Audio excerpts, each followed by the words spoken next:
బ్రహ్మముడి సీరియల్‌లో అయితే ఇంకా అప్పు అలాగే అందరూ అయితే ఇంక రుద్రాని గురించి బయట పెట్టిన తర్వాత మళ్ళీ తన కాళ్ళు, ఏళ్ళు పట్టుకున్న తర్వాత మళ్ళీ క్షమించేసి ఇంట్లో అయితే పెట్టుకుంటారు.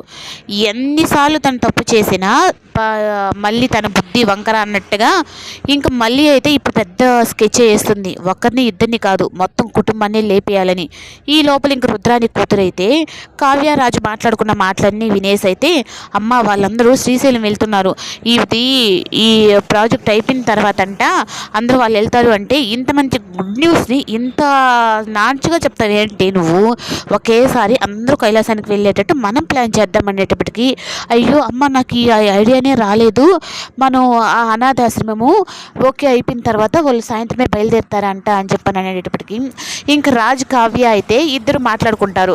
ఈ విధంగా మనం వెళ్ళాలి అనుకుంటే టైం సరిపోతుందంటే పొద్దున బయలుదేరేసామంటే సాయంత్రానికల్లా మనం శ్రీశైలం చేరిపోతాము అనేటప్పటికి మొత్తం కథ అయితే రుద్రాని అలాగే రాహుల్ వాళ్ళని ఎలా అయినా చంపేసి మొత్తం ఆ ఆస్తికి అంతటికి మనమే వారసులు అవ్వాలి అని చెప్పనని కావ్య రాజ్ అలాగే అప్పు అందరూ కూడా అయితే చాలా సంతోషంగా శ్రీశైలంకి అయితే బయలుదేరుతారు.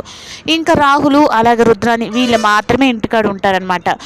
మీరందరూ కైలాసానికి వెళ్ళండి, ఈ ఆస్తికి అంతా వారసులు మేము అవుతాము అని చెప్పని పెద్ద ప్లాన్ చేస్తారు.